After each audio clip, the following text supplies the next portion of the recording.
Siya ay si Robbie, 44 years old, isang computer programmer sa isang opisina ng gobyerno dito sa Quezon City.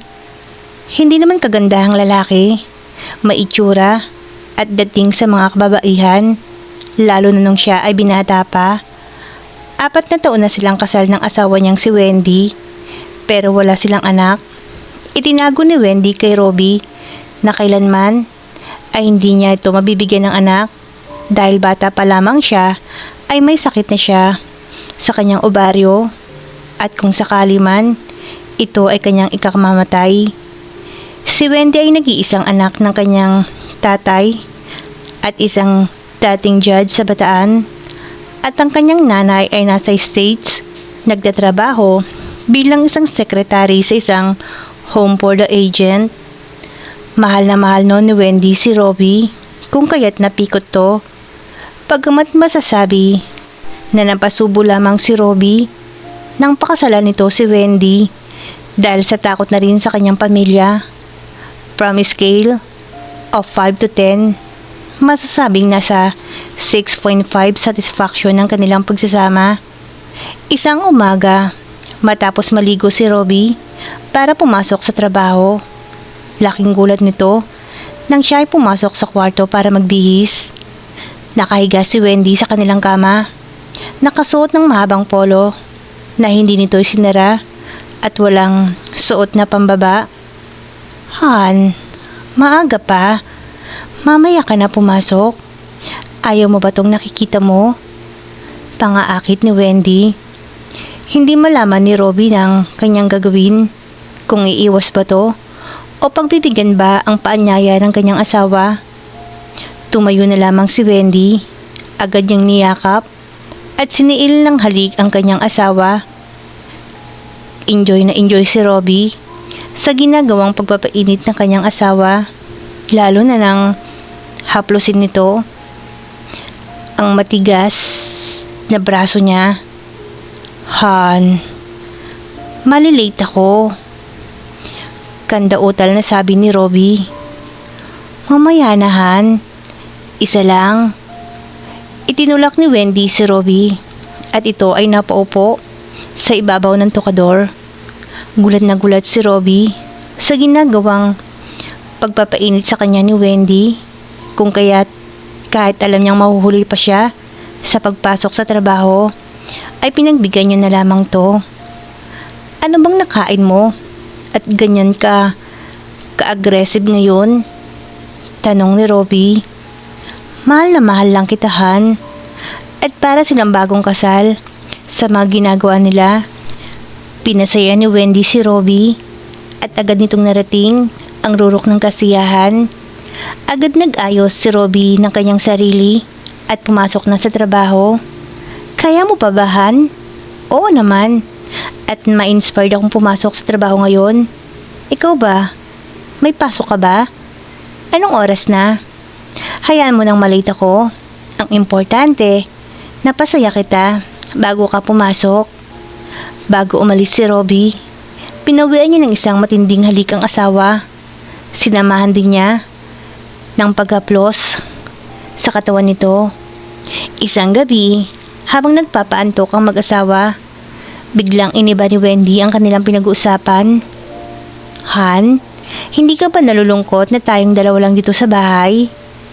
Sa totoo lang, minsan nalulungkot din. Siguro, sasaya tong bahay natin kung magkakababy na tayo. Pero alam ko naman na malabong mangyari yon.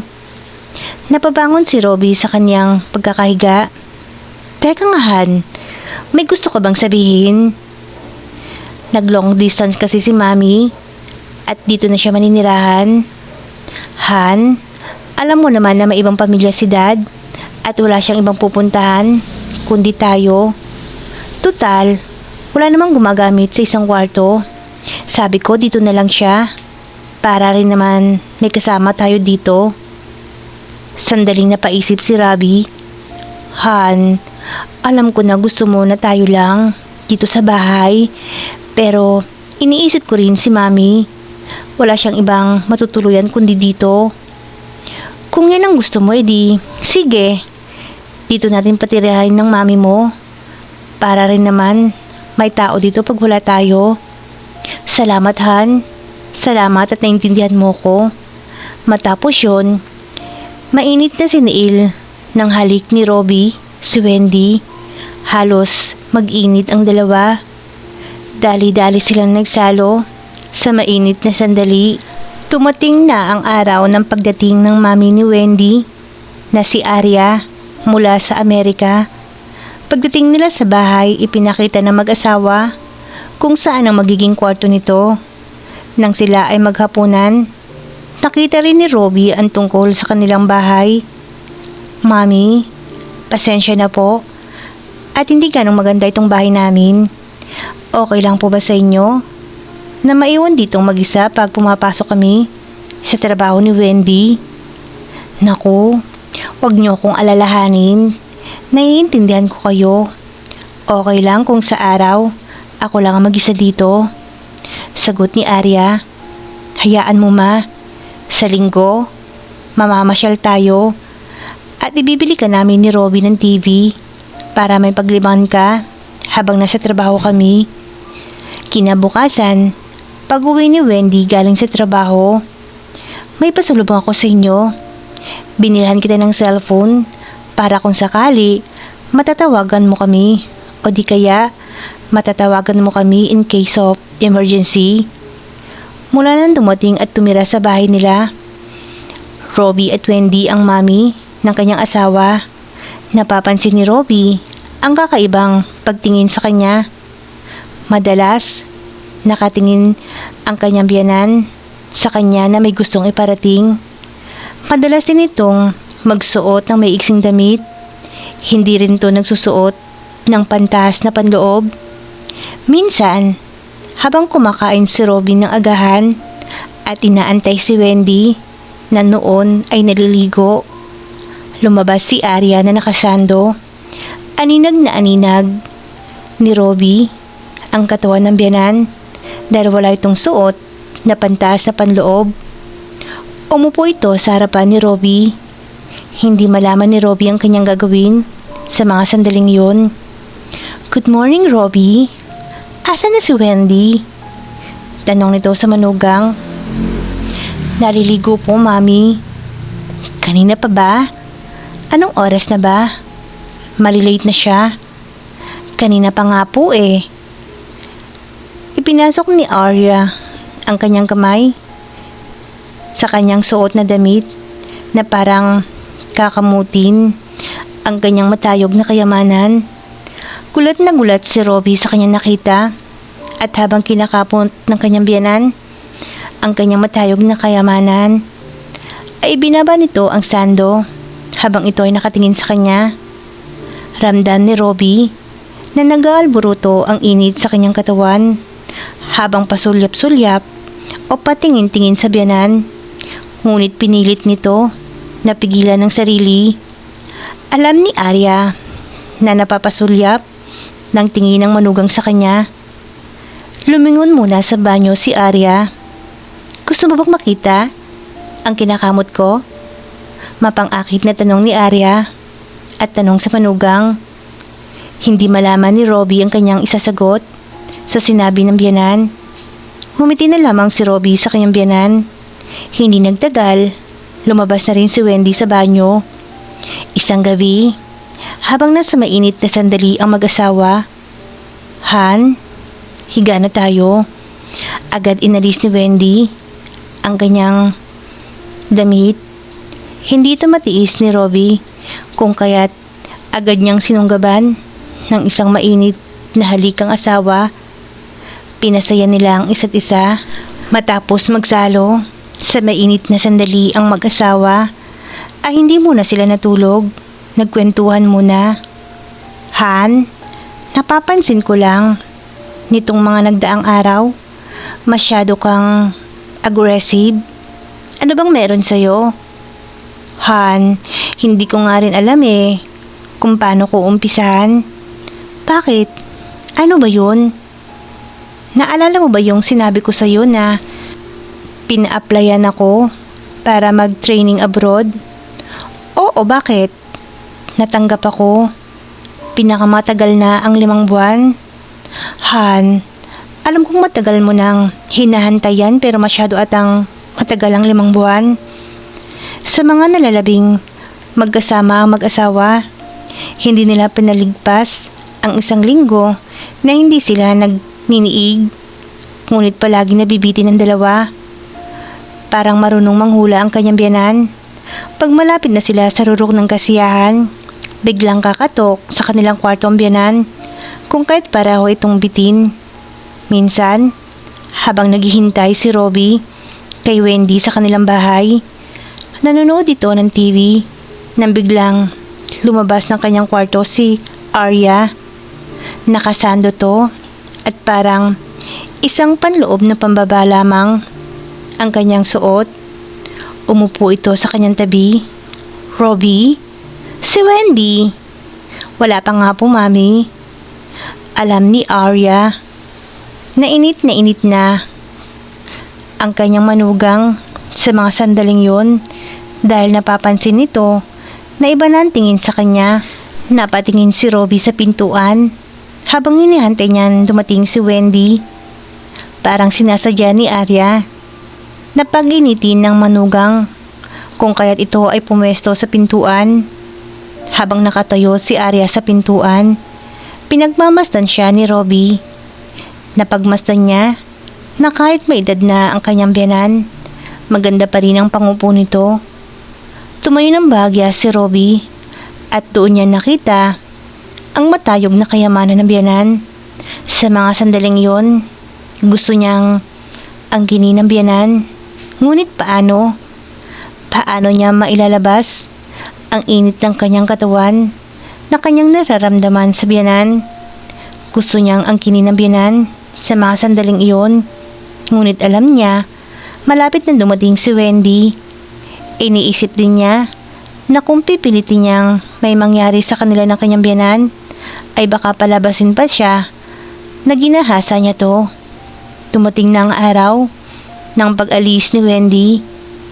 Han, mag-iingat kayo dito ha.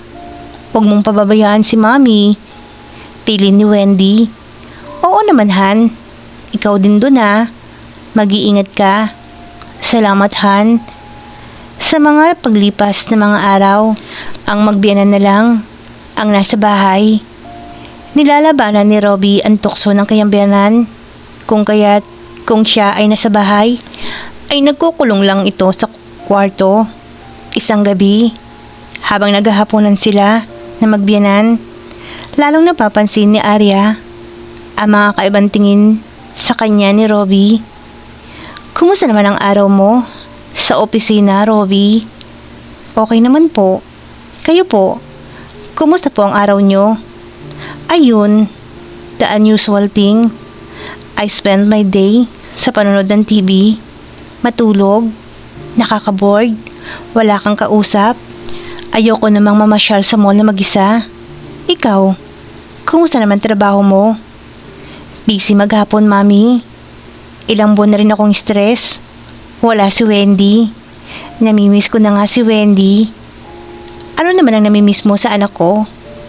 Yung pag-aalaga niya sa akin. Ano pa? Ngumiti nang may laman si Robbie. Alam ko na yun. Matapos kumain si Arya, agad nang tumayo sa kanyang upuan. Naiwan si Robbie sa lamesa at patuloy ito sa pagkain. Makalipas ang 10 minuto, bumalik si Arya para ligpitin ang kanyang pinagkainan. Laking gulat ni Robbie nang makita niya ang biyanan, naka-bathrobe, na halos aninag na ang kaluluwa nito. Nabuhay ang pag-iinit sa katawan ni Robbie at tumandar ang kanyang pagnanasa sa biyanan. Sobra na akong nagiinit sa matanda na to, bulong niya sa kanyang isip. Ngunit iniisip niya kung paano niya to maangkin. Gayong sumagad na sa metro ang kanyang pagnanasa sa kanyang biyanan at parang bulkan na gustong sumabog ng mga sandaling iyon at silang dalawa lang sa bahay. Matapos siyang kumain ay agad siyang tumayo at pumasok sa CR para dun alisin ang pag-iinit ng kanyang katawan. Sa pagmamadali ay hindi ito na nagawang ilak ang pinto. Habang naglalabas ng init sa katawan si Robbie at iniisip niya ang kanyang bignan, bigla itong pumasok sa banyo. Kapwa sila nagulat sa isa't isa sa kanilang nakita. Ang biyanan ay hindi makapaniwala sa nakita kung gaano ka-gifted ang kanyang manugang. Sa sandaling iyon, pakiramdam ni Robbie para siyang ice bucket challenge. Biglang nahiya. O bakit? Anong nangyari sa'yo? Nagtatakang tanong ni Arya. Pinasok ni Robbie sa banyo. Mami, gusto mo? Pag-initin kita? Sa mga binitiwang mga salitang iyon ng kanyang biyanan, agad numbalik ang pag-iinit ng kanyang katawan. Hinalikan agad ni Robbie ang biyanan at ang isang kamay nito ay malayang naglakbay sa katawan ng kanyang mapang-akit na biyanan. Sa unay, pinipigilan pa ito ni Arya. Ngunit hindi nagtagal, lumaban na rin to ng halikan sa manugang. Mami, pagbigyan mo na ako. Matagal na kitang pinagpapantasyahan at pinagnanasaan. Mahinang bulong ni Robbie. Nagpaubaya si Arya kay Robbie. Sige Robbie, sige lang. At inumpisahan na nga ni Robbie na paginitin ang kanyang biyanan. Natigilan si Robbie nang biglang tumakbo. Palabas ng banyo si Arya. Sinundan to ni Robbie patungo sa kanyang silid. Pagpasok nito sa kwarto, agad nitong nakita ang biyanan, nakahiga at naghihintay. Ano pa bang hinihintay mo dyan? Halika na, ituloy na natin. Wala nang inaksayang sandali pa si Robbie. Inumpisa niya ng halikan ang kanyang biyanan. Hindi na ikinugulat pa ni Robbie na naging palaban ang kanyang biyanan. Siya na ang nagtrabaho para sa kanila. Hindi makapaniwala si Robbie na nagaganap sa kanila ang ganito ng kanyang biyanan. Halos sabay nilang narating ang rurok ng kasiyahan.